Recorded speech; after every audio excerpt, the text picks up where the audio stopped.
মজলিসে কোরআনের মাহফিলে আমাদেরকে আসার বসার তৌফিক দান করেছেন, এজন্য শুকরিয়া আদায় করি। সকলে বলি আলহামদুলিল্লাহ।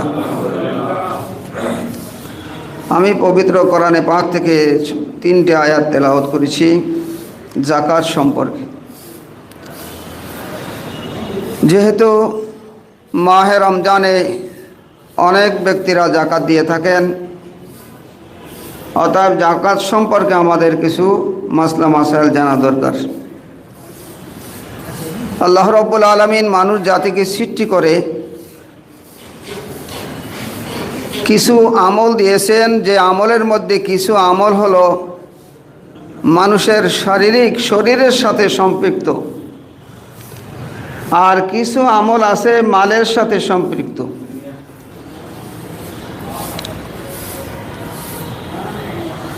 তো শরীরের সাথে সম্পর্ক যে সমস্ত আমল, তার মধ্যে একটা হলো নামাজ, আর অন্তরের সাথে সম্পৃক্ত হলো ঈমান।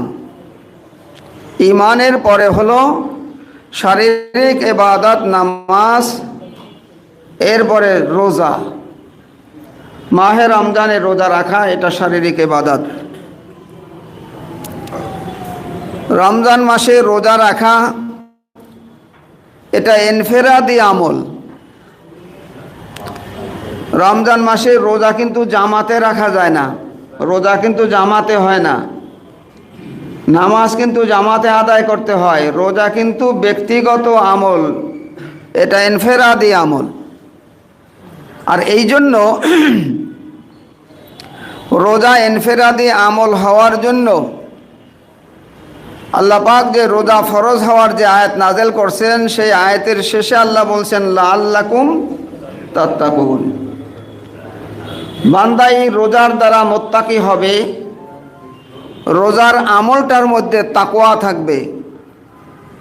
আর তাকওয়া সব মানুষের এক রকমের হয় না, সবার দিলের অবস্থা এক না, সবার আমলের এক পর্যায়ে হয় না। কোনো ব্যক্তির আমল, পুরা আমলটা আল্লাহর দরবারে কবুল হয়, কারো আমলের অর্ধেক কবুল হয়, কারো আমলের 4/1 কবুল হয়, এরকমের ভাবে কমতে থাকে। রোজা আমলটা হলো, এটা দেখাবার কিছু নাই, এর মধ্যে লৌকিকতা নাই। রোজাদার ইচ্ছা করলে ঘরের দরজা দিয়া খানা খাইতে পারে, পানির মধ্যে ডুব দিয়া পানি পান করতে পারে, কিন্তু করে না। এমনকি রোজাদার ইফতারের সময় ইফতার সামনে রাখা, হরেক রকমের ইফতার আছে, কিন্তু সে ইফতার খাচ্ছে না, বারবার সময়ের দিকে তাকাচ্ছে, বারবার আলামতের দিকে তাকাচ্ছে। তার রোজাটার মধ্যে তাকওয়া করার জন্য, পরিপূর্ণ করার জন্য। সেই জন্যই রোজা হলো শারীরিক ইবাদত, নামাজ ও শারীরিক ইবাদত, এবং জাকাত এবং সাদকা এটা হলো মালি ইবাদত, মালের ইবাদত, জাকাত এবং সাদকা।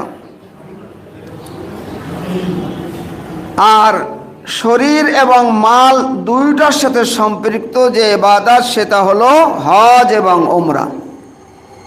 শরীরও ব্যয় করতে হয়, শরীরও লাগে, সম্পদও লাগে, সেটা হলো হজ এবং উমরা।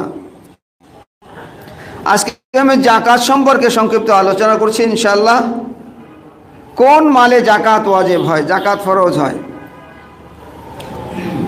বলে যেই মালটা, মালে নামি, নামি শব্দের অর্থ বাড়নেওয়ালি মাল। যেই মালটা বাড়নেওয়ালি মাল, যেই মালটি বাড়ে, সেই মালের মধ্যে জাকাত ফরজ হয়।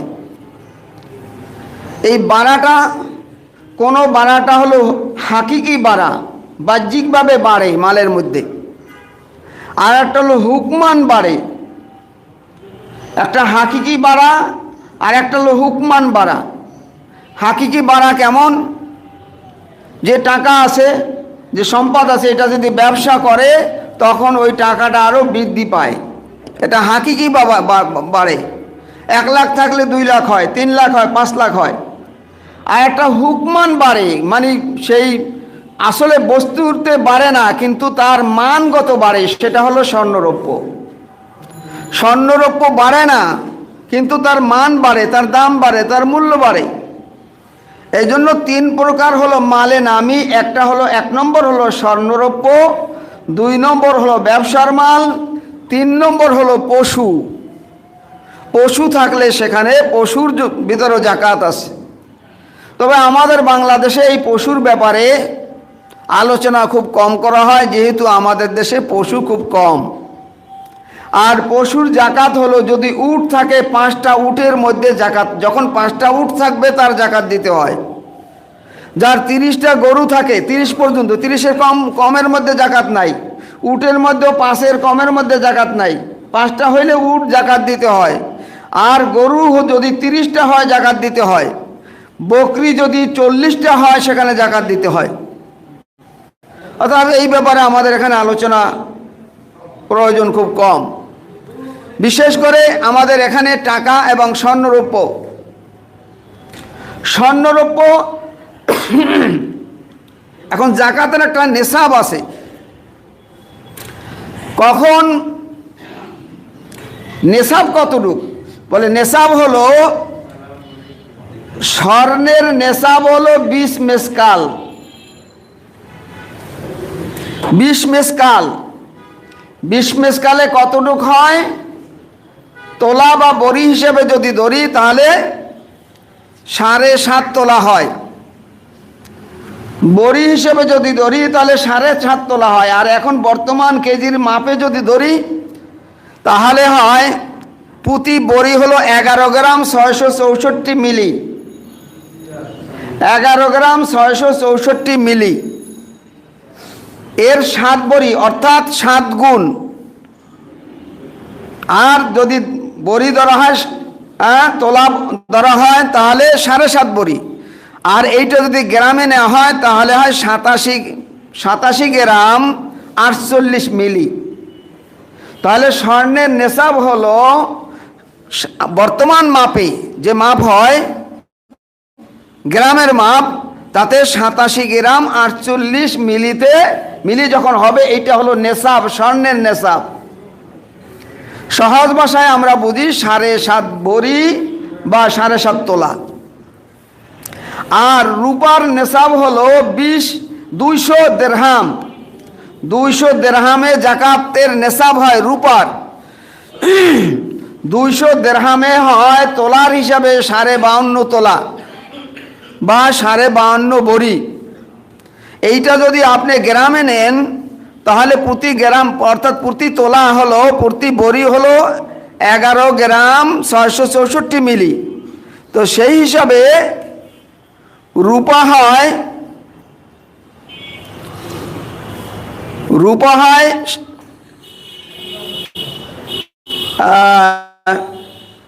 87 গ্রাম। রূপা হয় যে রূপা হয় হলো 612 গ্রাম 36 মিলি।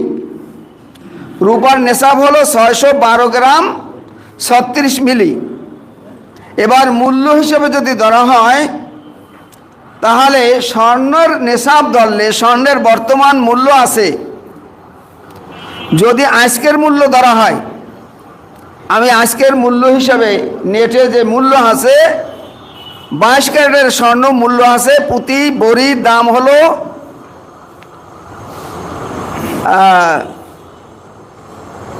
প্রতি গ্রাম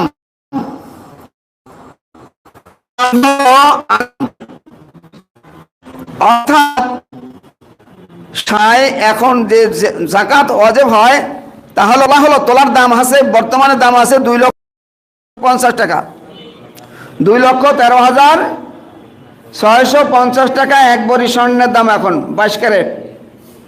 এইটা যদি 7.5 গুণ দেওয়া হয় তাতে, অর্থাৎ 87 গ্রাম 48 মিলিতে গুণ দিলে হয় 16,02,375 টাকা। এটা হলো বর্তমান স্বর্ণের নেশাব।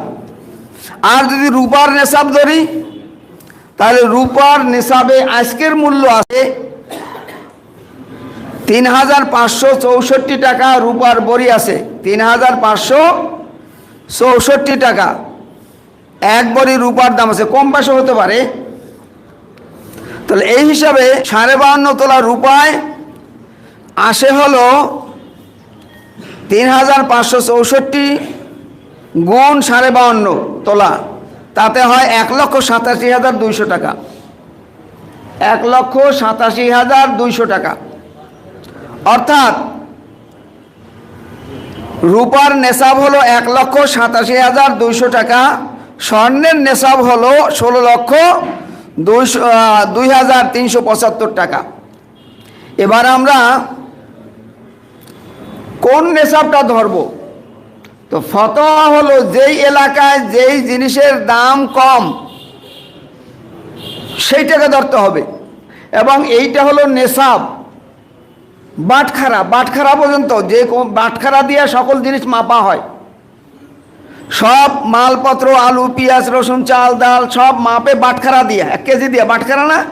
তাহলে স্বর্ণের জাকাতের এই সম্পূর্ণ সম্পদটাকে মাপার বাটখারা হলো স্বর্ণের হিসাব 7.5 তোলা বা 87 গ্রাম 48 মিলি, আর রূপার হলো 612 গ্রাম 36 মিলি। এইটা হলো রূপার নেশাব, এটা বাটখারা, এটা হলো নেশাব। বলে এই নেশাবের যে মূল্য রূপার, ফতোয়া হলো রূপার যে দাম থাকবে এলাকায়, আমাদের বাংলাদেশে, যেহেতু বাংলাদেশে রূপার দাম কম, স্বর্ণের দাম বেশি, অতএব ফকিরের রেয়াত করার জন্য, ফকির যাতে পায়, গরিব যাতে পায়, সেই জন্য যেই এলাকার যেই জিনিসটার মূল্য কম সেইটাকে নেশাব ধরতে হবে। অতএব আমাদের বাংলাদেশে নেশাব হবে রূপার মূল্য, অর্থাৎ 52.5 তোলা রূপার মূল্য আমাদের নেশাব হবে। তো 52.5 তোলা রূপার বর্তমান দাম আছে 1,87,200 টাকা। অর্থাৎ কোনো ব্যক্তির কাছে যদি 1,87,200 টাকার মালিক কোনো ব্যক্তি থাকে, তাহলে রূপার নেশাব তার হয়ে গেল, ওই ব্যক্তির উপর জাকাত ফরজ হয়ে যাবে।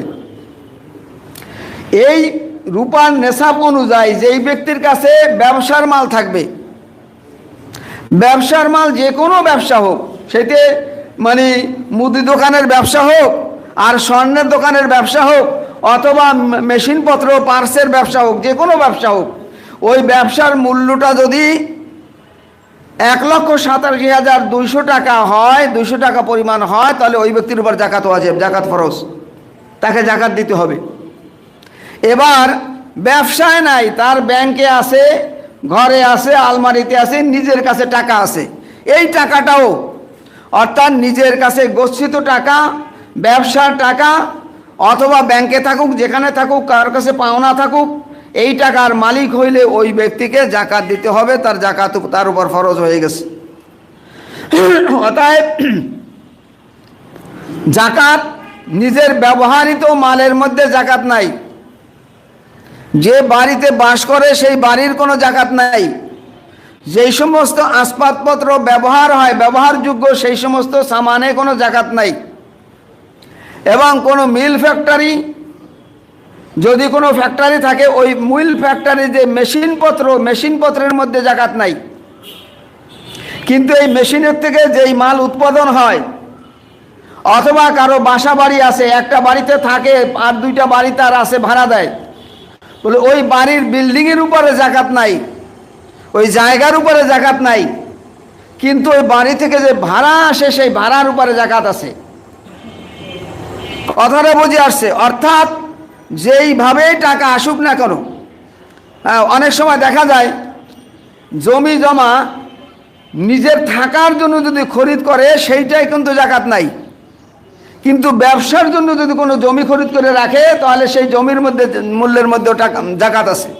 অর্থাৎ জমির ব্যবসা হোক, আর স্বর্ণের ব্যবসা হোক, আর চাল ধান পেঁয়াজের ব্যবসা হোক, যে কোনো ব্যবসা হোক, ওই ব্যবসার মালের মধ্যে যে টাকা থাকবে, সেই টাকা যদি নেশাব পরিমাণ মাল, সম্পদ পরিমাণ মাল হয়, নেশাব পরিমাণ হয়, তাহলে ওই ব্যক্তির উপর জাকাত দিতে হবে। জাকাত হলো ওই মালের উপর তার হাওলানে হাওল, অর্থাৎ পূর্ণ বছর থাকতে হবে। বছরের শুরু এবং শেষে যদি মালিক থাকে, এবার বছরের মাঝে যদি মালিক না থাকে, সেখানে কোনো কর্তব্য নাই। বছরের শুরু এবং শেষে যদি এই সম্পদের মালিক থাকে, তাহলে ওই ব্যক্তির উপর জাকাত ফরজ। তার ওই সম্পদের থেকে 40 ভাগের 1 ভাগ আল্লাহর রাস্তায় জাকাত দিতে হবে। অতএব ভাইরা, আমরা যারা আমাদের প্রত্যেকের সম্পদকে হিসাব করে দেখব, যদি ওই 1,87,200 টাকা পরিমাণ সম্পদ থাকে তাহলে জাকাত দিতে হবে সম্পদের। অনেক সময় মনে করে যে এই যে নেশাব আছে, এই নেশাবের থেকে উদ্বৃত্ত হইলে জাকাত দিবে না, এই নেশাব সহ অর্থাৎ ওই 1,87,200 টাকা সহ বাকি উদ্বৃত্ত যা থাকবে সম্পূর্ণ টাকার 40 ভাগের 1 ভাগ আল্লাহর রাস্তায় দিতে হবে, জাকাত দিতে হবে। অর্থাৎ ওই নেশাবেরটা বাদ যাবে না। অনেকে কিন্তু এরকমের করে, নেশাবটা বাদ দিয়ে বাকি যেটা থাকে সেইটা জাকাত দেয় না। নেশাব পরিমাণ নেশাবের সহ, আপনার মনে করেন নেশাবের থেকে কম আছে, তাহলে আপনার উপর জাকাত ফরজ হয় নাই। আর যার উপর জাকাত ফরজ হয় নাই ওই ব্যক্তি জাকাত গ্রহণ করতে পারে। অনেক সময় আমরা জাকাত দেই, নিজের আত্মীয় স্বজনকে জাকাত দেই, জাকাত দেওয়ার সময় একটু বেশি দিয়ে থাকি, কিন্তু এই বেশি দেওয়ার ব্যাপারে আমরা একটু চিন্তা করব। অর্থাৎ আমি তাকে এতটুকু পরিমাণ জাকাত দেব যে সেই জাকাত দিলে তার জন্য আবার জাকাত দেওয়া লাগে না, তার চেয়ে কম দিতে হবে। কথা বলছেন? অর্থাৎ জাকাত নিজের সম্পদের 40 ভাগের 1 ভাগ দিতে হবে। যদি আমরা না দেই, এই সম্পর্কে আল্লাহ তাআলা কোরআন শরীফের মধ্যে বলছেন যে যারা জাকাত না দিবে, আল্লাহ বলছেন ওয়াল্লাযীনা ইয়াকনিজুনা আয-যাহাবা ওয়াল ফিজ্জা ওয়া লা ইউনফিকুনা ফী সাবিলিল্লাহ ফাবাশশিরহুম বিআযাবিন আলীম। আল্লাহ বলেন যারা সম্পদ জমা করে রাখে, স্বর্ণ রৌপ্য জমা করে রাখে, ওয়া লা ইউনফিকুনা ফী সাবিলিল্লাহ, এবং তারা আল্লাহর রাস্তায় সেটা খরচ করে না, ফাবাশশিরহুম বিআযাবিন আলীম। আল্লাহ বলেন তাদের জন্য তাদেরকে সুখবর দাও, না আযাবিন আলীম, অর্থাৎ কঠিন শাস্তির সুখবর জানাও। নাউযুবিল্লাহ। কঠিন শাস্তির আবার সুখবর, আল্লাহ বলছেন শাস্তির সুখবর জানাও। শাস্তির আবার সুখবর হয় নাকি? বলে না, এই সুখবর হয় না। এইটা সুখবর বলার কারণ হলো তার আযাবুন আলিম, তার শাস্তিটা হবে কঠিন শাস্তি। আল্লাহ তাআলা বলছেন কি শাস্তি হবে? ইয়াউমা ইউহমা আলাইহা ফি নারি জাহান্নামা ফাতুকওয়া বিহা জিবাহুহুম ওয়া জুনুবুহুম ওয়া যুহুরুহুম। আল্লাহ বলেন সেই স্বর্ণ রূপ জাহান্নামের আগুনে গরম করে তার চেহারায় ছাপ দেওয়া হবে, তার পাশরে ছাপ দেওয়া হবে, তার পিছনে ছাপ দেওয়া হবে, এবং বলা হবে হাযা মা কানাস্তুম, এইটাই তোমার সম্পদ যা তুমি অর্জন করেছিলে। ওলা ওলা ওলা মা ফাজুকু মা কুনতুম তাকনিজুন, তুমি যে সম্পদ জমা করছিলে এইটাই তোমার শেষ সম্পদ। এবং হাদিসে পাকের মধ্যে আল্লাহর রাসূল বলছেন মান আতাহুল্লাহু মালান ওয়ালাম ইউআদ্দা যাকাতাহু মুসতিলা লাহু ইয়াউমাল কিয়ামাতি শুজাআন আকরা। যাকে আল্লাহ তাআলা সম্পদ দিয়েছে সেই সম্পদের যাকাত যদি কোনো ব্যক্তি না দেয়, তাহলে এই সম্পদগুলো কিয়ামতের ময়দানে সর্প আকার ধারণ করবে, বিষধর সর্প, এবং ওই মালওয়ালা ব্যক্তিকে, মালিককে ধর্ষণ করতে থাকবে, মানে তাকে ধ্বংসন করতে থাকবে, মালিককে বিষাক্ত সাপে ধ্বংসন করতে থাকবে।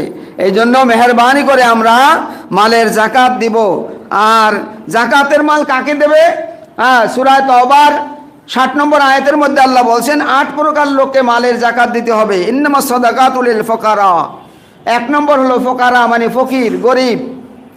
2 নম্বর ওয়াল মাসাকিন, মাসাকিন মানে অভাবগ্রস্ত, অর্থাৎ যার উপর জাকাত ওয়াজিব নাই। ওয়াল আমিলিনা আলাইহা, রাষ্ট্রীয়ভাবে যারা জাকাত উসুল করে তাদের কাছে দেওয়া যাবে। অর্থাৎ ইসলামী রাষ্ট্রের মধ্যে জাকাত উসুল করার লোক থাকে নির্ধারিত, তাদের কাছে দেওয়া যাবে। ওয়াল মুআল্লাফাতি কুলুবুহুম, এবং 4 নম্বর হলো মুআল্লাফাতি কুলুবুহুম, অন্য ধর্মের লোক, তাদের দিলকে ইসলামের দিকে আনার জন্য, তারা গরিব, অর্থাৎ তাদেরকে ইসলামে দীক্ষিত করার জন্য তাদেরকে জাকাত দেওয়া যাবে। অফির রেকাব, এবং গোলাম আজাদ, কোনো গোলাম আছে তাকে আজাদ হওয়ার জন্য তাকে জাকাতের টাকা দেওয়া যাবে। অল গরিমিনা, এবং যারা কর্জদার, ঋণগ্রস্ত আছে, এই ঋণী ব্যক্তিকে জাকাতের টাকা দেওয়া যাবে। অফি সাবিলিল্লাহ, এবং জেহাদের ময়দানে জাকাতের টাকা দেওয়া যাবে। অবনে সাবিল, এবং মুসাফির, তার বাড়িতে সম্পদ আছে কিন্তু সফরে আসছে, এখন সফরের সামান নাই, এই ব্যক্তিকেও জাকাত দেওয়া যাবে। এই 8 প্রকার লোকের সম্পর্কে আল্লাহ তাআলা কোরআন শরীফে বলছেন ফরিদাতুম মিনাল্লাহি আল্লাহু আলিমুন হাকিম, অর্থাৎ এই 8 প্রকার লোককে জাকাতের টাকা দেওয়া যাবে। এই জন্য মেহেরবানি করে আমরা জাকাত দেব। এবং আর একটা রমজান মাসে আমরা দেব, সেটা হলো সদকায়ে ফিতর। এই সদকায়ে ফিতর কাকে দেবে? বলে যার উপর ঈদের দিন ওই জাকাত পরিমাণ সম্পদের মালিক থাকবে, শুধু ঈদের দিন। জাকাতের জন্য হাওলানে হাল শর্ত, অর্থাৎ বৎসর থাকা শর্ত, 1 বছর অতিবাহিত হওয়া শর্ত। কিন্তু সদকায়ে ফিতরের জন্য হাওলানে হাল শর্ত না, শুধু ঈদের দিন যদি জাকাত পরিমাণ সম্পদের মালিক থাকে ওই ব্যক্তিকে সদকায়ে ফিতর দিতে হবে।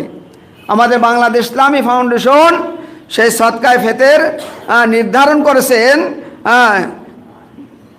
এই কেজির মাপ হিসাবে এক কেজি 650 গ্রাম আটা বা গম এর মূল্য। এইটা অন্যান্য খাদ্যের দ্বারা দেওয়া যায়, যেমন কিশমিশ, পনির, খেজুর, জব, এই সমস্ত জিনিস থেকে দেওয়া যায়। তবে এইগুলো হবে 100 এক ব্যক্তির জন্য 100। আর আটা গম এইটা হবে আধা সা এক ব্যক্তির জন্য। আধা সা হয় 1 কেজি 650 গ্রামে। আর কিশমিশ, পনির, খেজুর, জব এইগুলি হবে 3 কেজি 300 গ্রামে। 3 কেজি 300 গ্রামে এটার মূল্য অনেক বেশি। কিশমিশের বর্তমান দাম হিসেবে 2800 টাকা হয় ফেতরা এক একজনের। পনিরের দাম হিসেবে 2650 টাকা হয় আজকের মূল্য হিসেবে। এবং খেজুরের মূল্য সবচেয়ে উত্তম ভালো খেজুর হয়, ভালো খেজুরের দাম ধরা হয়েছে 606 টাকা। ইসলামী ফাউন্ডেশন ধরছে এইটা, তাতে হয় 2000 টাকা। আর জবের 3 কেজি তার জব আছে 136 টাকা, 36 টাকা করে কেজি, তাতে 450 টাকা হয়। আর গম এবং আটায় হয় 1 কেজি 650 গ্রামে 60 টাকা করে ধরা হয়েছে। ইসলামী ফাউন্ডেশন 60 টাকা করে ধরছে, তাতে হয় 100 টাকা। কিন্তু আমাদের হাক্কানি আঞ্জুমানে কামিল মোর্শেদ জামানের মুজাদ্দেদ সুফি মুফতি আদান গাছি রহমতুল্লাহ বলছেন যে তুমি যেটা খাও, তোমার প্রধান খাদ্য যেটা, সেই খাদ্যের 1 কেজি 650 গ্রামের মূল্য দেবে। 1 কেজি 650 গ্রাম, সেইখানে 2 কেজি দিয়ে দেওয়াটাই উত্তম। অর্থাৎ আমরা যেই চাল খাবো, যদি 60 টাকা ধরে চাউল খান তাহলে 2 কেজির দাম দেবেন 120 টাকা। যদি 100 টাকা ধরে চাউল খান তবে দেবেন 200 টাকা। অর্থাৎ যে ব্যক্তি যেইভাবে যেই মূল্যের চাউল খায় আমরা 2 কেজি চাউলের মূল্য দেবো। এটা হলো হাক্কানি আঞ্জুমানে সুফি মুফতি আদান গাছি রহমতুল্লাহ দরবারের হুকুম। অর্থাৎ মেহরবানি করে আমরা সদকায়ে ফিতর দেবো 2 কেজি চাউলের দাম প্রত্যেক ব্যক্তির পক্ষ থেকে। অর্থাৎ ঈদের দিন শবে সাদেকের আগেও যদি কোনো সন্তান জন্মগ্রহণ করে তার পক্ষ থেকে দিতে হবে।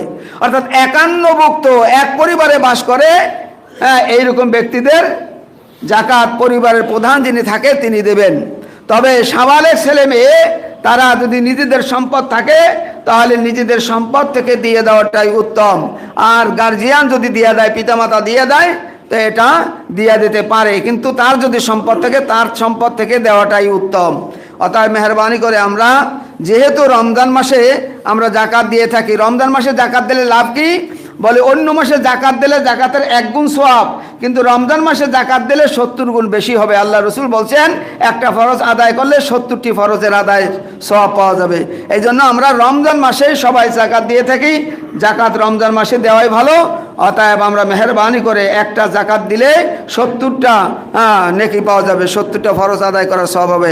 আল্লাহ পাক আমাদের সকলকে জাকাত আদায় করার তৌফিক দান করুক। হাক্কানি দুরূদ শরীফ পড়ি। আল্লাহুম্মা সাল্লি ওয়া সাল্লিম।